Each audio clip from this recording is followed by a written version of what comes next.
نماز پڑھنے کے بعد ناپاکی کا علم ہوا۔ پاکستان سے کسی نے پوچھا اگر کپڑے ناپاک ہوں اور ہم نے نماز پڑھ لی ہو اور بعد میں پتہ چلے کہ کپڑے ناپاک تھے تو کیا جو نماز پڑھ لی ہے وہ دوبارہ پڑھنی ہوگی؟ اور اگر دوبارہ پڑھنی ہوگی تو اس کی کیا نیت ہوگی؟ کیا وہ قضا کر کے پڑھنی ہوگی؟ دیکھیں، کپڑے ناپاک تھے اور کم از کم 1 درہم کے، یعنی یہ جو ہتھیلی کی گہرائی ہے نا، اس کے بقدر نجاست اس میں لگ گئی تھی، تو آپ کو بعد میں پتہ چلا تو آپ کو نماز لوٹانی پڑے گی، کیونکہ طہارت جو ہے یہ شرط ہے نماز کی قبولیت کے لیے۔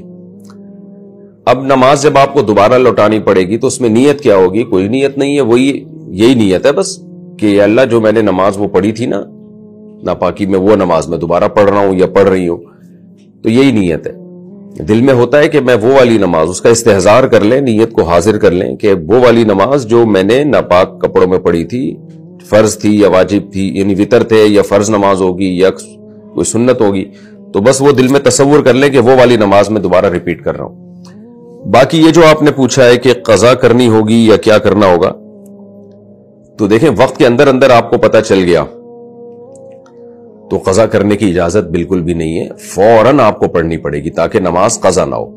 اور وقت کے بعد اگر پتہ چلا ہے تو پھر وہ تو قضا ہو ہی گئی ہے، تو قضا کی الگ سے نیت کی ضرورت نہیں ہوتی۔ فرض نماز جو آپ پڑھ رہے ہیں، مثال کے طور پر ظہر کی نماز آپ نے پڑھی، کپڑے ناپاک تھے، اب عصر میں پتہ چلا ہو بھئی کپڑے تو میرے ناپاک تھے، تو آپ بس ظہر کی نیت سے لوٹا لیں اس کو، وہ خود بخود ہی قضا ہی ہوگی۔ تو قضا کی الگ سے نیت کی ضرورت نہیں ہوتی، بس یہ ہے کہ جو ظہر رہ گئی تھی میں وہ پڑھ رہا ہوں، تو وہ خود بخود قضا ہی ہوگی۔